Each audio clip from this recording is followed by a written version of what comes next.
অবিশ্বাস্য! Bangladesh premier league BPL ২০২৫ সালের ১৭তম ম্যাচে খুলনা টাইগার্স মুখোমুখি হবে সিলেট স্ট্রাইকার্সের। খেলার ফলাফল খেলা শেষেই জানা যাবে, কিন্তু খেলা ফলাফল দুদিন আগেই ফাঁস করল জ্যোতিষী টিয়া। বিস্তারিত জানতে সম্পূর্ণ ভিডিওটি দেখুন। দর্শক, বিপিএল ২০২৫ সালের ১৭তম ম্যাচে সিলেট স্ট্রাইকার্স মুখোমুখি হবে খুলনা টাইগার্সের। ম্যাচটি অনুষ্ঠিত হবে সিলেট আন্তর্জাতিক ক্রিকেট স্টেডিয়ামে আগামী ১২ জানুয়ারি ১টা ৩০ মিনিটে।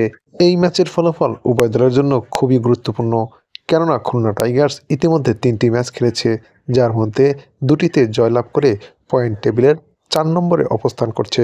অপরদিকে সিলেট স্ট্রাইকার্স ৪টি ম্যাচ খেলে একটিতে জয়লাভ করে পয়েন্ট টেবিলের ৬ নম্বরে অবস্থান করছে। তাই বলাই যায় আগামী ১২ জানুয়ারি এই ম্যাচটি সিলেট স্ট্রাইকার্স এবং খুলনা টাইগার্সের মধ্যকার তুমুল হাড্ডাহাড্ডি লড়াই হবে, যা নিয়ে ভক্ত সমর্থকদের মাঝে দেখা গেছে চরম উত্তেজনা। যদিও খেলার ফলাফল খেলা শেষেই জানা যাবে, কিন্তু খেলার ফলাফল দুদিন আগেই ফাঁস করেছে জ্যোতিষী টিয়া। জ্যোতিষী টিয়ার সামনে দুই দলের পতাকা রাখা হলে খুলনা টাইগার্সের পতাকাটি তুলে নেয় জ্যোতিষী টিয়া। তাই বলাই যায় এই ম্যাচে সিলেট স্ট্রাইকার্সের চেয়ে খুলনা টাইগার্সই এগিয়ে থাকবে। দর্শক, এই ম্যাচ সম্পর্কে আপনাদের মতামত জানিয়ে দিতে পারেন আমাদের কমেন্টস বক্সে।